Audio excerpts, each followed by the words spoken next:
No. Give me a minute on this. They try to.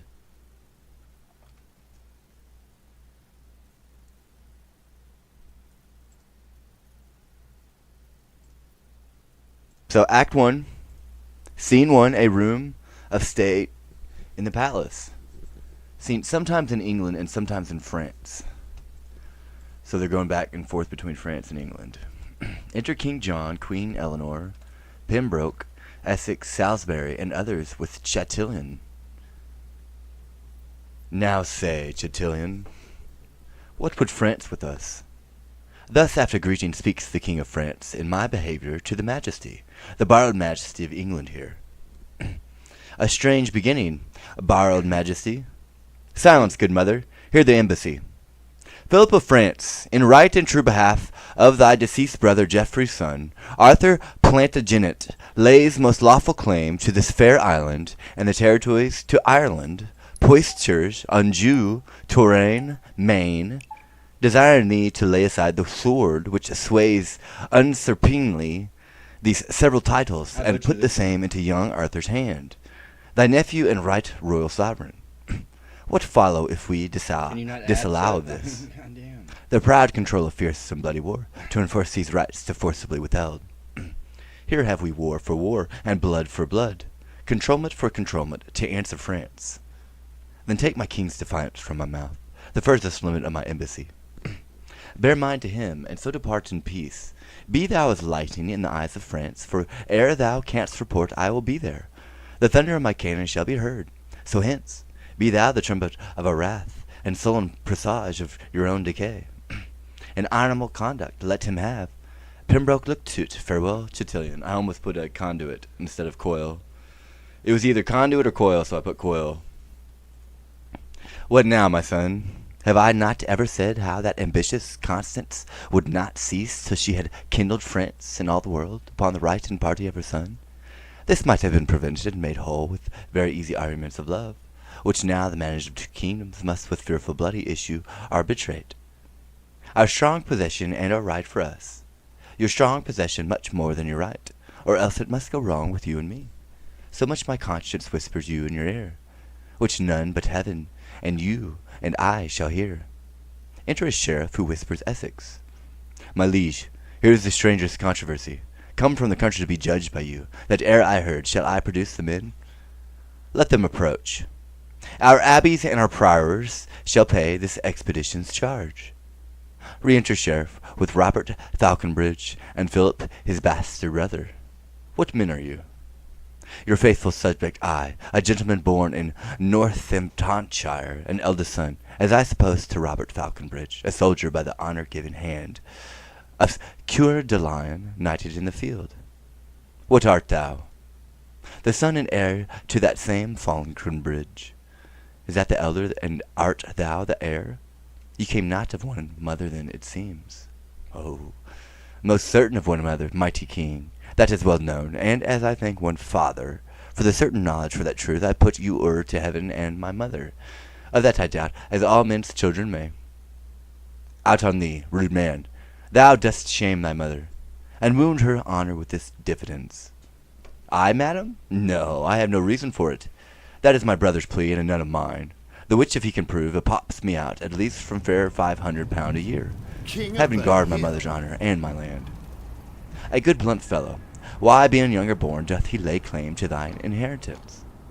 I know not why, except to get the land.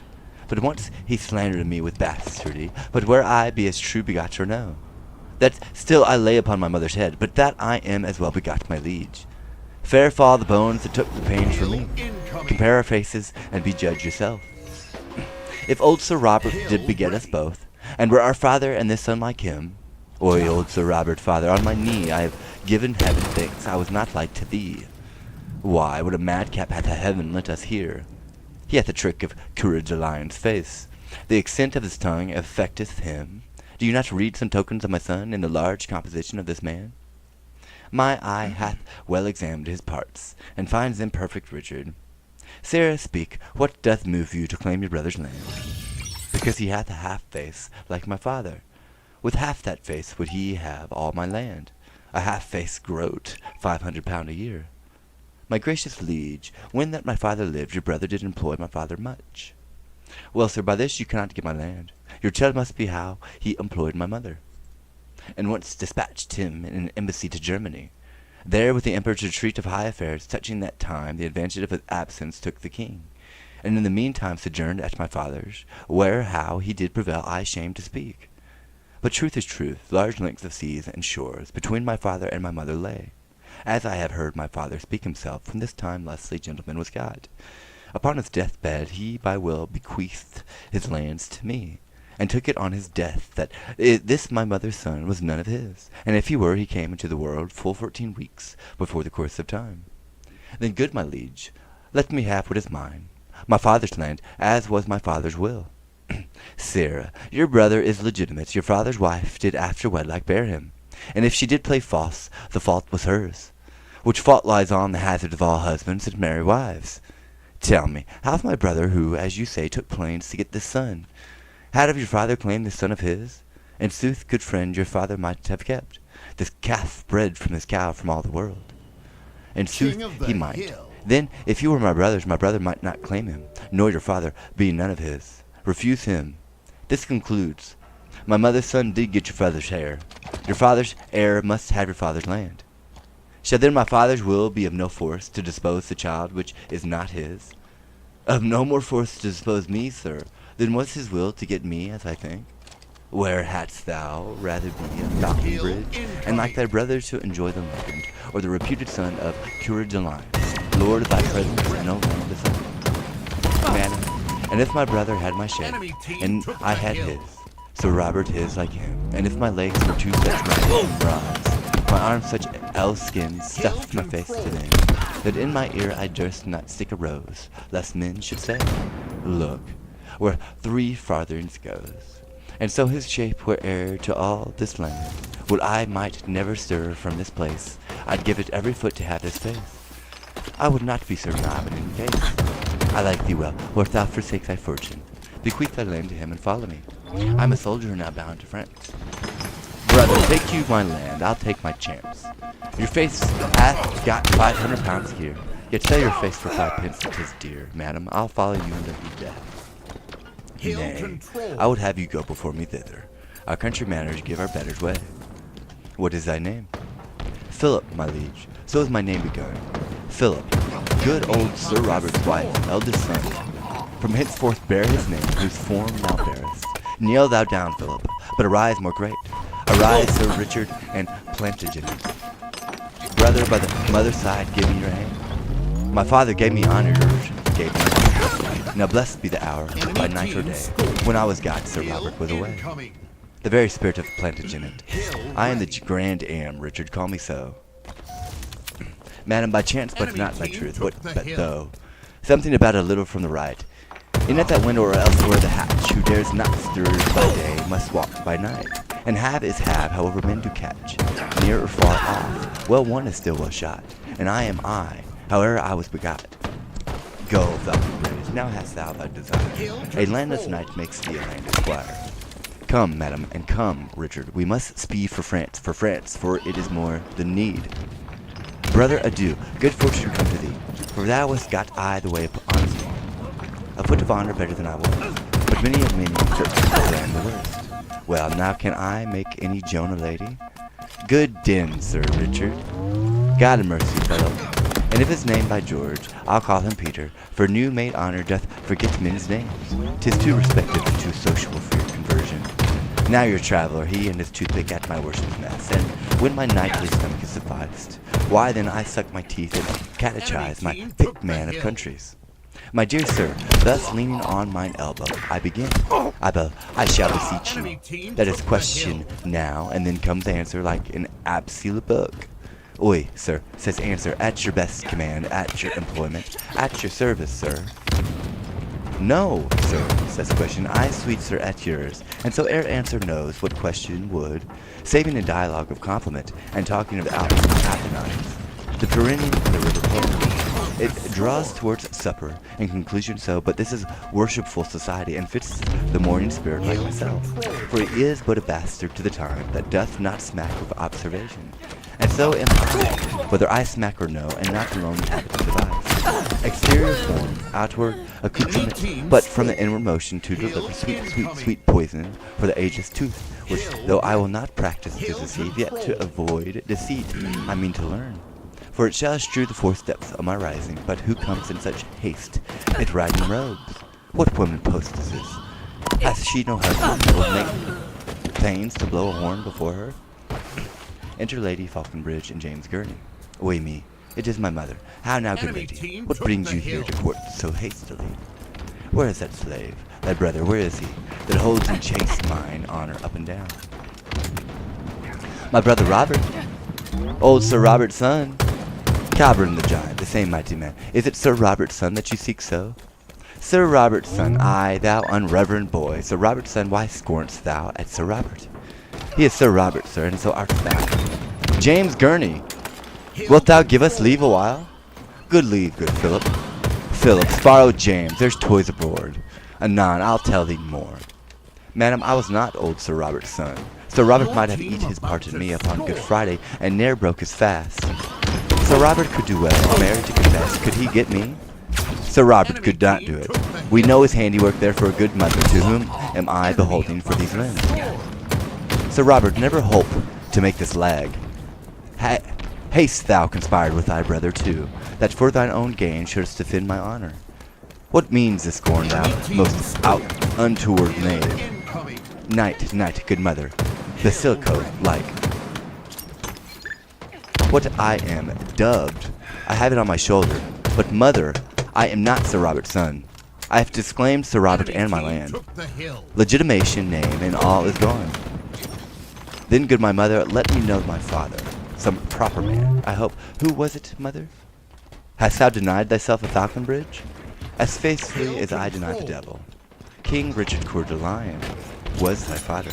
By long and vehement suit I was seduced to make room for him in my husband's bed. Heaven laid not my transgression to my charge. Thou art the issue, my dear offense, which was so strongly urged.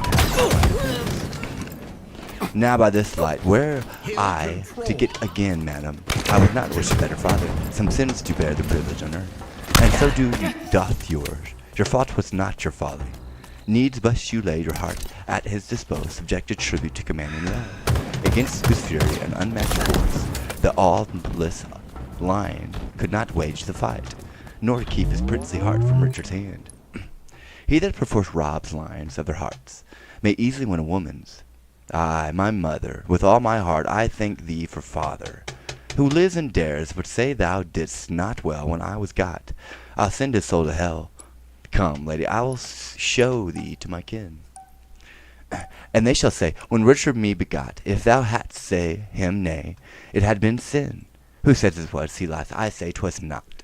Flappy Bird, get the goddamn fuck off my account, dude. I am not kidding. Get off the fucking account. Little side note, Flappy Bird, I'm not kidding. You're trying to prove something you're not going to prove, and I can prove otherwise. And I've already proven it. You little jackass. No, your doctor is not coming in here. No, you are not. Elder, I promise you are pissing me off more and more. Get the goddamn Flappy Bird off me.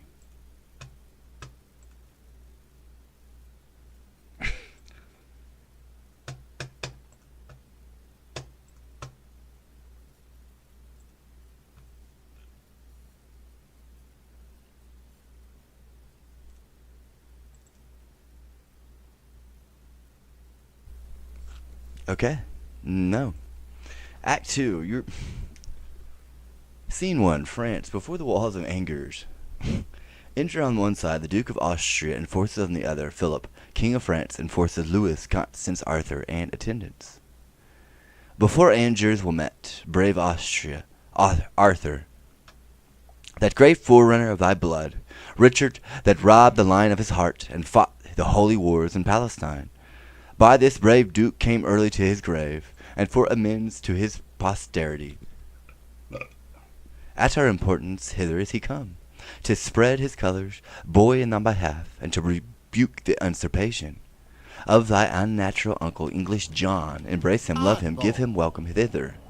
God shall forgive you Coeur de Lion's death, the rather that you give his offspring's life, shadowing their right under your wings of war. I give you welcome with a powerless hand, but with a heart full of unstained love, welcome before the gates of anger's duke, a noble boy who would not do thee right. Upon thy cheek lay I this zealous kiss, as seal to this indenture of my love, that to my home I will no more return, till angers and the right thou hast in France, together with that pale, the white-faced shore, whose foot spurns back the ocean roaring tides, and coops from other lands on her islanders, even till that England hedged in with the main, that water-walled bulwark, still secure and confident for foreign purposes, even till that utmost corner of the west salute thee for her king. Till then, fair boy, will I not think of home, but follow arms. Oi, take his mother's thanks, a widow's thanks, so your strong hand shall help to give him strength, to make a more requittal to your love. The peace of heaven is theirs that lift their swords in such lust and charitable war. Well then, to work! Our cannon shall be bent against the brows of this resisting town. Call for our chiefest men of discipline to cull the plots of best advantages. We'll lay before this town a row of bones, wade to the marketplace in Frenchman's blood. But we will make it subject to this boy. Stay for an answer to your embassy, lest, unadvised, you stain your swords with blood. My lord Chatillon may from England bring that rice and peace, which here we urge in war. And then we shall repent each drop of blood that hath rash haste so indirectly shed. Enter Chatillon. A wonder, lady. Lo, upon thy wish, our messenger, Chatillon, is arrived. What England? Say briefly, gentle lord. We coldly pause for thee, Chatillon, speak. Then return your forces from this paltry siege, and stir them up against the mightier task. England, impatient of your just demands, hath put himself in arms. The adverse winds, whose leisure I have stayed, have given him time to land his legions all as soon as I. His marches are expedient to this town, his forces strong, his soldiers confident.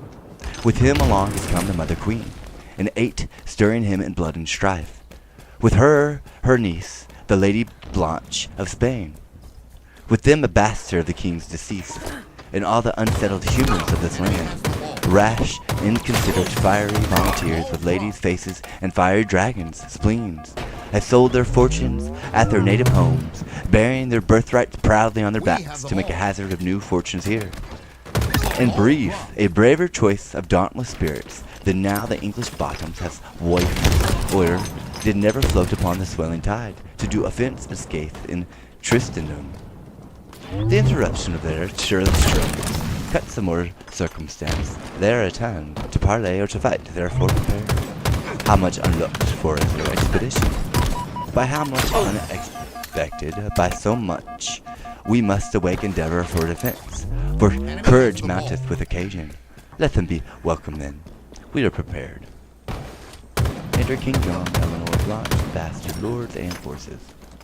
Peace be to France, if France in peace permit our just and lineal entrance to our own. If not, beloved France, and peace ascend to heaven, whiles we, God's wrathful agent, do correct their proud contempt that bids his peace to heaven. Peace be to England, if that were returned from France to England, there to live in peace.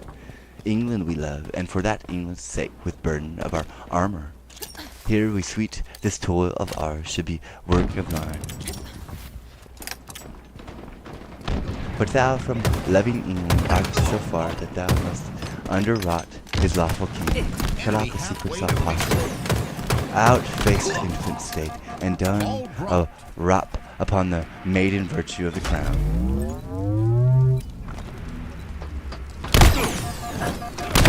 Look here upon my brother Geoffrey's face. These eyes, these brows, were molded out of this. This little abstract doth contain that large which died in Geoffrey in the hand of God. Shall draw this brief and into a huge volume that Geoffrey was thy elder brother born, and this is his son. England was Geoffrey's right, and this is Geoffrey's. In the same of God, how comes it then that thou art called the king, when living blood doth in these temples beat? Which owe the crown that thou or masterest. From whom hast thou this great commission, France, to draw my answer from my article? From that supernal judge that stirs good thoughts in any breast of strong authority, to look into the blots and stains of right. That judge hath made me guardian to this boy, under whose warrant I impeach thy wrong, and by whose help I mean to chastise it. Alas, thou dost usurp authority. Excuse, it is to beat usurping down. Who is it thou dost call usurper friends? Let me make answer, thy usurping son. Out insolent, thy bastard shall be king, that thou mayest be a queen and check the world. My bed was ever to thy son as true as thine was to thy husband, and this boy liker in future to his father, Geoffrey, than thou and John in manner, being as like as rain to water, or devil to his son. By boy a bastard, by my soul I think his father never was so true begot. It cannot be, and if thou wert his mother. There's a good mother, boy, that blots thy father. There's a good grandam, boy, that would blot thee. Peace. Hear the cry. Enemy has the ball. With the devil art thou. Lost. One that will play the devil, sir, with you. And I much catch your hide and you're alone. You are the sheriff. You're the heir of whom the proverb goes. Ball Whoso valor plucks dead lions by the beard. I'll smoke your skin coat, and I catch you right. Sarah look toot at faith, I will I faith. Oi. Ball dropped. Well, did he become that lion's robe? That did disrobe the lion of that robe? It lies as slightly on the back of him, as great Alcid shows upon an ass. But ass, I'll take thee burden from the back, or lay on that shall make your shoulders shrug. What cracker is this same that deafs our ears, with his abundance of superfluous breath? Lewis determined what we shall do straight. Woman and fools break off to conference. King John, this is the very sum of all. England and Ireland, and Jew, Touraine, Maine, in right of Arthur do I claim of thee. Wilt thou resign them and lay down thy arms? My life is soon, I do defy thee, France. Arthur of Britain, yield thee to my hand, and out of my dear love I'll give thee more than e'er the coward hand of France can win. Submit thee, boy. Come to thy grandam. Child, do child go to it grandam, child? Give grandam kingdom, and it grandam will give it a plump champion of baby. There's your good grandam. Good, my mother peace. I would that I were low laid in my grave. I am not worth this coil that made for me. His mother shames him so for you. Perfect. Now shame upon you, where she painting does me in or a bad no. light. I'm not This kidding. grandam wrong, and nor his mother's shame. No, I'm not kidding. Draw these heaven moving pearls from his poor eyes. Heaven shall take in nature of a fee with these crystal beads. Heaven shall be bribed. To do him justice as revenge on you, thou monstrous slander of heaven and earth. Thou monstrous injurer of heaven and earth. Call not me slander, thou and thy usurp the domination of royalties and rights. Of this oppressed boy, this is thy eldest son, and fortunate in nothing but in thee. Thy sins are visited in the poor child. The canon of the law is laid on him. Being but the second generation removed thy sin conceiving womb. Bedlam have done.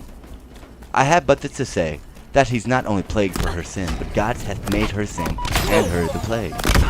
On this removed issue plagued for her, and with her plague for sin, her injury, the beetle, her sin, all punished in the season of this child, and all for her, a plague upon her.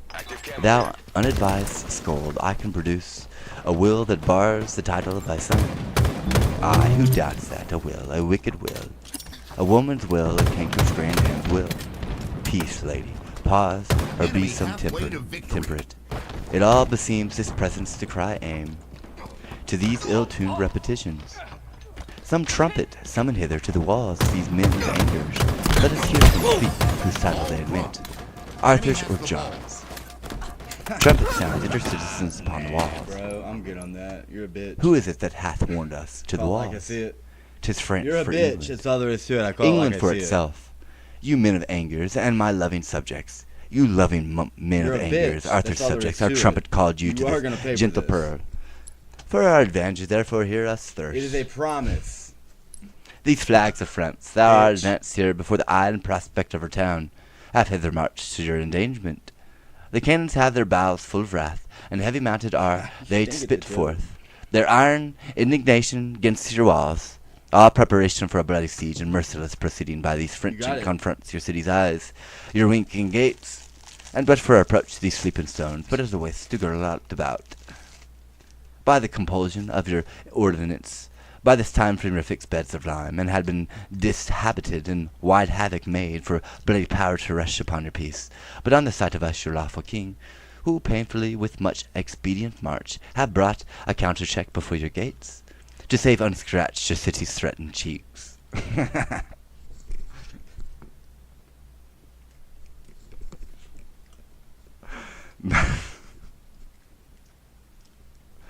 Behold, the French are made of such a pearl, and now instead of bullets wrapped in fire, to make a shaken fever in your walls, then shoot but a calm word folded up in smoke to make a faithless error in your ears. Which trust accordingly, kind citizens, and let us in, your king, whose labored spirits, for wearied in this action of swift speed, crave harborage within your city walls. When I have said, make answer to us both. Lo, in this right hand, whose protection is most divinely vowed, upon this right of him it holds, stands young Plantagenet, son to the elder brother of this man, and king o'er him in all that he enjoys. For this downtrodden equity we tread in war, like march these greens before your town, being no further enemy to you than the constraint of hospitable zeal. In the relief of this oppressed child religiously provokes, be pleased then to pay that duty which you truly owe to him that owes it, namely this young prince. And then our arms, like so muzzled bear, save in aspect have all offence sealed up. Our Clayton, malice vainly shall be spent against the invulnerable clouds of heaven, and with blessed and unvexed retire. It's pretty good though. With unshacked swords and helmets, all unbruised, we will bear home that lusty blood again, which ere we came to spat against your town, and leave your children wives, you in peace. But if you fondly pass our proffered offer, 'tis not the roundshire of your old fast walls can hide you from our messengers of war, though all these English and their discipline with harbored in their rude circumference. Then tell us, shall your city call us lord, in that behalf which we have challenged it? Or shall we give the signal to our rage, and stock and blood to our possession? In brief, we are the King of England's subjects. For him and in his right we hold this town. Acknowledge then the King, and let me in, that we cannot. But he that proves the King, to him will we prove loyal. Till that time have we rammed up our gates against the world. Doth not the crown of England prove the King?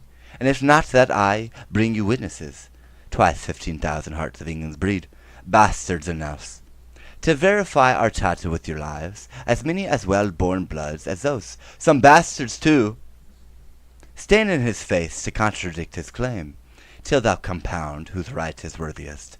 We for the worthiest hold the right from both. Then God forgive the sins of all these souls, that to their everlasting residence, before the dew of evening shall fleet, in dreadful trial of our kingdom's king. Amen, amen. Man, cavaliers, to arms. Saint George that swings the dragon, and e'er since sits on his horse back at mine hostess' door. Teach us some fence. Sarah, were I at home, at your den, Sarah, with your lioness, I would set an ox head to your lion's hide, and make a monster of you. Peace, no more. Oi, Oh yeah, tremble you can't for do your anything hearts, about that, Romans. can you? Pretty Roar. good eye, don't I? Up higher to the plain where we'll set forth I'm not the arguing. best appointment of all our regiments. Speed then, to take advantage of the field. It shall be so. And at the other hill, command the rest to stand, guard in the right. Alarms and excursions, then a retreat, enter a French herald with trumpets to the gates.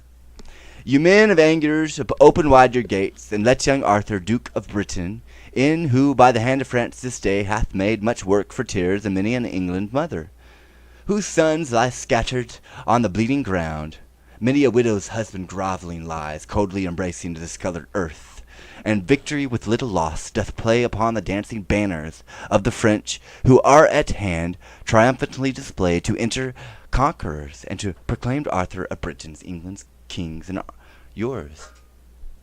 Enter English herald with trumpets.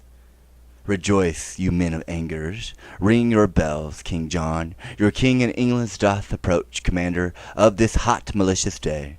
Their armours that marched hence so silver bright, hither return all gilt with French wounds blood. There stuck no plume in any English crest that was removed by a staff of France. Our colours do return, in those same hands did display them when we first marched forth, and like a jolly troop of huntsmen come our lusty English, all with purpled hands, died in the dying slaughter of their foes. Open your gates and give the victory's way. Heralds, from off our towers we might behold, from first to last, the onset and retire of both and your armies, whose equality by our best eyes cannot be censored. Blood hath bought blood, and blows have answered blows. Strength matched with strength, and power confronted power. Both are alike, and both alike we like. One must prove greatest. While they weigh so even, we hold our town for neither, yet for both. Re-enter the two kings, with their powers severally. France, hast thou yet more blood to cast away? Say, shall the current of our right run on, whose passage vexed with thy impediment shall leave his native channel, and o'er swell with course disturbed even thy confining shores, unless thou let his silver waters keep a peaceful progress to the ocean? England, thou hast not saved one drop of the blood. In this hot trial more than we of France, rather lost more, and by this hand I swear, that sways the earth this climate overlooks, before we will lay down our just-born arms. We'll put thee down, 'gainst whom these arms we bear, or add a royal number to the dead, gracing the scroll that tells of this war lost, with slaughter coupled to the same of kings. Ha ha, majesty, how nigh thy glorious towers when the rich blood of kings is set on fire! Oi, now doth death line this dead chaps with steels. The swords of soldiers are his teeth, his fangs, and now he feasts, mousing the flesh of men. And undetermined differences of kings, why stand these royal fronts amazed thus? Cry havoc, kings, back to the stained field, you equal potents, fiery kindled spirits. Then let confusion of one part confirm the other's peace, till then blows blood and death, whose party to the townsmen yet admit. Speak, citizens, for England. Who's your king? The king of England, when we know the king. Know him in us, that here hold up his right. In us, that our own great deputy, and bear possession of our person here, lord of our presence, and gears, and due of you. A greater power than we denies all this, and till it be undoubted, we do lock our former scruple in our strong barred gates. Kings of ourselves until our fears resolved, be by some certain king purged and disposed.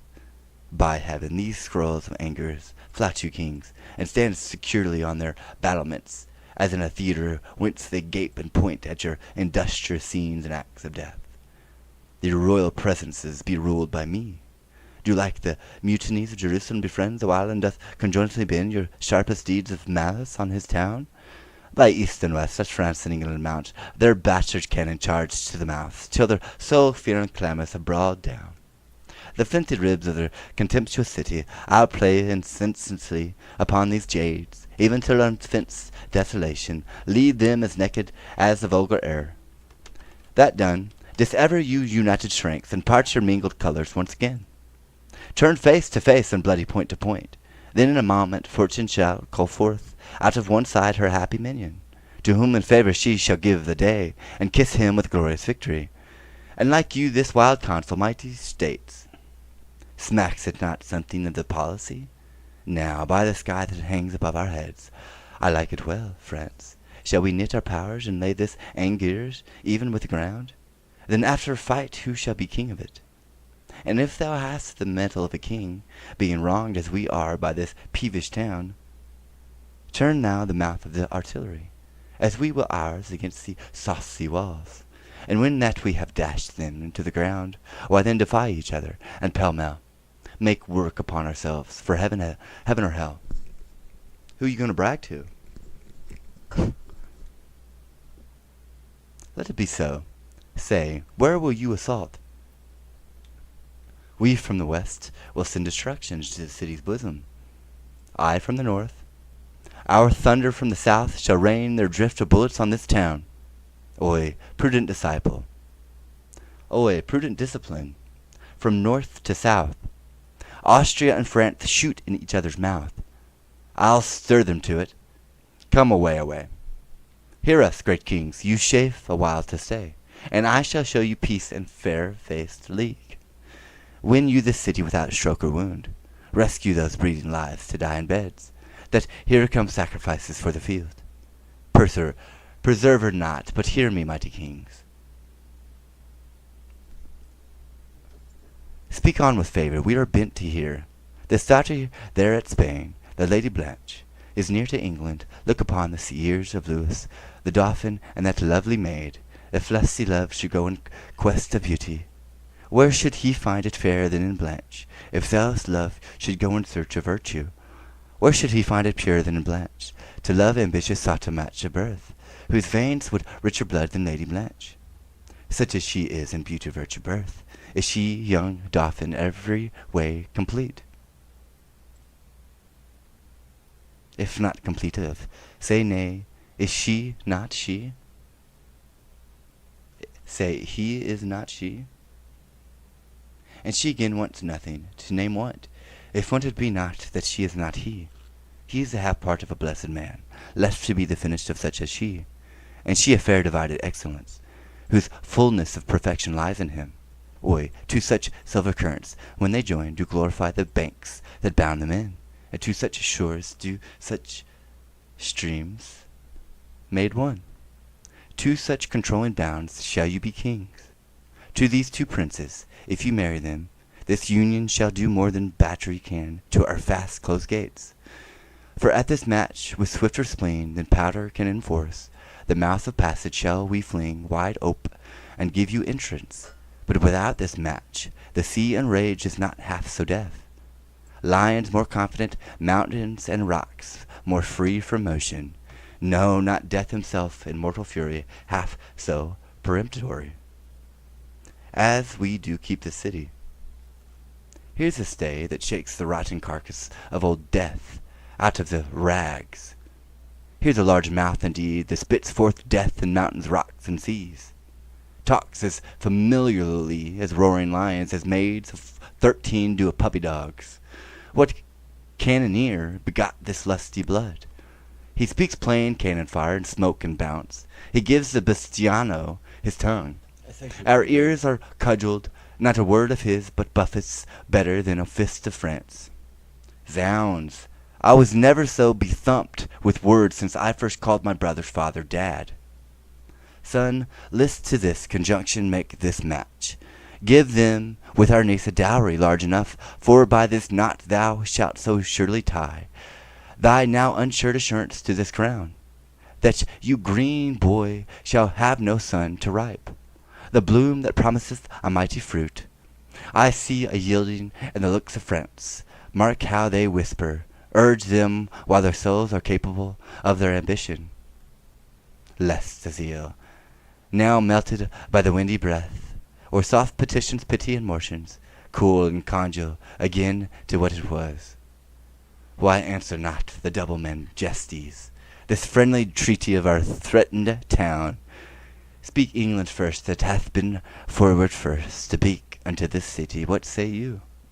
If that the Dauphin there, thy princely son, can in this book of beauty read I love, her dowry shall weigh equal with the queen.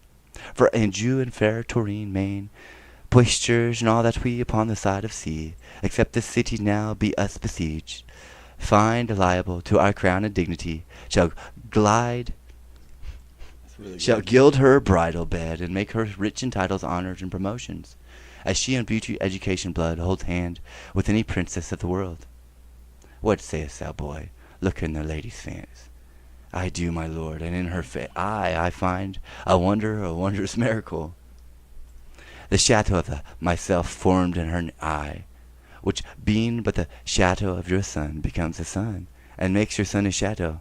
I do protest I never loved myself, till now in fixed I behold myself drawn at the flattering table of her eye. Drawn in the flattering table of her eye, hanged in the frowning wrinkle of her brow, and quartered in her heart, he doth